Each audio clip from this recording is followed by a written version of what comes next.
नमस्कार दोस्तों, मैं एक बार फिर से आप सबके सामने हाजिर हूँ एक नया वीडियो लेकर। व्याकरण खंड हम पढ़ रहे हैं। आशा है आप सब लोगों को ये खंड पसंद आ रहा होगा।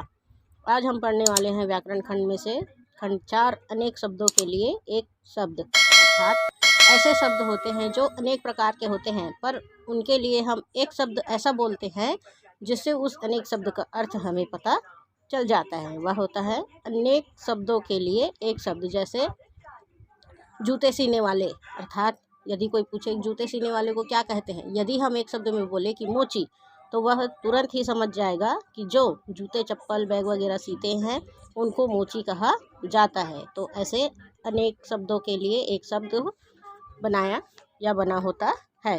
वह अनेक शब्दों के लिए एक शब्द कौन कौन से हैं, कुछ शब्द यहाँ दिए गए हैं। आइए उसी को ध्यानपूर्वक देख लेते हैं। जंगल में लगने वाला आग। अधिकांश लोगों को नहीं पता होता है कि जंगल में लगने वाले आग को क्या कहते हैं। तो आइए देखते हैं। यहाँ जंगल में लगने वाला आग दावानल। अगला है समुद्र में लगने वाला आग पडवानल। समुद्र में आग लग जाती है उसको किस नाम से जाना जाता है? पडवानल। पेट में लगने वाला आग जठरानल। पेट में जो आग लगती है उसको जठरानल कहते हैं। फेंक कर चलाए जाने वाले हथियार। ऐसे हथियार जिसको हम दूर से फेंक कर चलाए जाते हैं क्या कहलाता है? अस्त्र। हाथ में रख कर चलाए जाने वाला हथियार। ऐसे हथियार जिसको हम हाथ से पकड़े पकड़े चलाए जाते हैं वह क्या कहलाता है? शस्त्र। जिसका जन्म अग्र पहले हुआ हो, अग्रज। जिसका जन्म क्या है? पहले हुआ होता है, अग्रज। अगला जिसका जन्म अनु पीछे हुआ होता हो वह क्या होता है? अनुज। जो शाक आहार करता है, शाकाहारी। जो शाक का आहार अर्थात खाता है वह क्या कहलाता है? शाकाहारी। जो फल का आहार करता है, फलाहारी। जो मांसाहार करता है, मांसाहारी। जो सभी प्रकार के आहार करता है, सर्वाहारी। जिसके 4 आनन हैं, चतुरानन। जिसके 4 आनन होते हैं वह क्या कहलाते हैं? चतुरानन। जिसके 5 आनन हैं, पंचानन। जिसके 6 आनन हैं, षडानन। जिसके 10 आनन हैं, दशानन। अर्थात कौन होता है? रावण। जिसके पानी हाथ में चक्र है, चक्र पाणी। जिसके पानी वज्र में है, वज्र प्राणी। जिसके पानी वीणा में है, वीणा पाणी। जिसके 4 भुजाएं हैं, चतुर्भुज। जो चक्र धारण करता हो, चक्रधर। कौन चक्र धारण करता है? विष्णु और श्री कृष्ण जी। जो खुद का अर्थी भला चाहने वाला। ऐसे लोग जो खुद का बस भला चाहते हैं वह क्या कहलाते हैं? स्वार्थी। जो पर दूसरों का अर्थ भला चाहने वाला, जो लोग दूसरे का भला चाहते हैं वह क्या कहलाता है? परार्थी। रंगमंच के पर्दे के पीछे का स्थान नेपथ्य। रंगमंच अर्थात कोई नाटक हो रहा है, वो पर्दा जो रहता है उसके पीछे के स्थान को क्या कहते हैं? नेपथ्य। गुरु के समीप रहने वाला शिष्य अंतेवासी। महल का वह भाग जहाँ रानियां निवास करती है, अंतःपुर।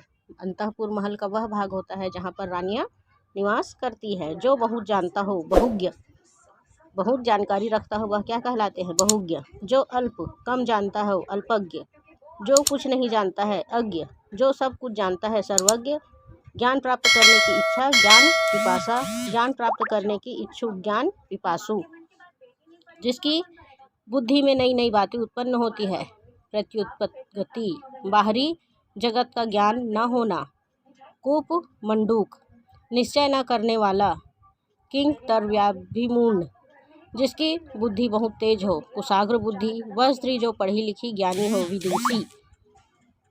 जो पुरुष कविता करता है, कवि। जो महिला कविता करता है, कावित्री।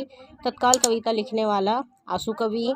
जो स्त्री अभिनय करे, अभिनेत्री। जो पुरुष अभिनय करे, अभिनेता। जो शीघ्र प्रसन्न हो जाए, आशुतोष। जो ईश्वर या वेद में विश्वास नहीं रखता है, नास्तिक। जो ईश्वर या वेद में विश्वास रखता है, आस्तिक। जो किए गए उपकारों को नहीं मानता है, किसी के किए गए उपकारों को नहीं मानने वाले को एक शब्द में क्या कहा जाता है?